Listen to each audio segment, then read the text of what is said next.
મનસુખ વસાવા પોતાને ઈમાનદાર નેતા કહે છે, નોન કરપ્ટ નેતા કહે છે કે ચાહું તો નાક દબાવું તો કરોડો રૂપિયા આવી શકે, પરંતુ કરતો નથી. તમે શું માનો છો, મનસુખ વસાવા ઈમાનદાર નેતા છે કે નહીં, અને નથી તો શું ભૂલ કરી છે અથવા તો શું કૌભાંડ કર્યા છે? મનસુખભાઈ વસાવાના બતાવવાના દાંત અલગ છે, ચાવવાના દાંત અલગ છે. એમનું ચાલ, ચરિત્ર અને ચહેરો લોકો સારી રીતે જાણે છે.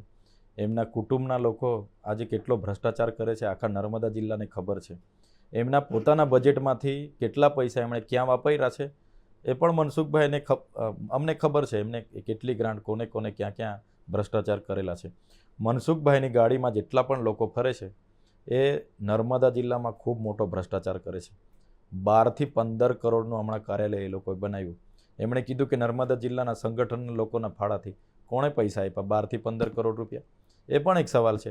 ત્યારે મનસુખભાઈ ભૂતકાળમાં ધારીખેડા સુગર પર બેસીને એમણે એમના જિલ્લાના પ્રમુખ ઘનશ્યામભાઈ સાથે જલારામ એન્ટરપ્રાઇઝ જે મનરેગામાં કામ કરતી હતી એમની સાથે એક ઠેલો ભરીને 50 લાખ રૂપિયા કમલમ માટે લીધા હતા.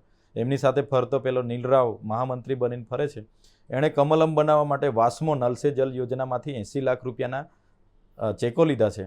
એવા તો કેટલા હું ગણાવી શકું છું. એટલે મનસુખભાઈ એ કંઈ દૂધે દોહેલા નથી. ખૂબ ભ્રષ્ટાચાર એમના ઘરે બેસીને થાય છે, એમના લેટરોથી થાય છે, એમની સૂચનાઓથી થાય છે. એટલે મનસુખભાઈ ડિબેટ રાખશે તો હું પુરાવા સાથે હાજર રહીશ. ચેતરભાઈ, આપે વાત કરી, પરંતુ આપણે મુમતાઝબેન તરફ જવું છે. મુમતાઝ પટેલને લઈને તમે કહેતા રહ્યા છો કે બેનને હું મનાવી લઈશ, બેનને મનાવવાના છે, બેન સાથે હું વાત કરીશ, પણ બેન ક્યારે માનશે? બેન સાથે હમણાં એમના ઘરે અંકલેશ્વર હતા પીરામણ, ત્યારે અમે એમના ઘરે ગયા હતા, બેઠા હતા, ચા પાણી કરી, બધી ચર્ચા અમારી થઈ છે.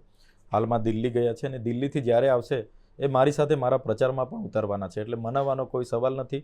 એમણે કીધું છે, પાર્ટી હાઈકમાન્ડે એમને સૂચના આપી છે, એ રીતના અમે આગળ વધી રહ્યા છીએ. મને પૂરો વિશ્વાસ છે અમે સાથે રહીને મારા પ્રચારમાં જ ઉતરાશું.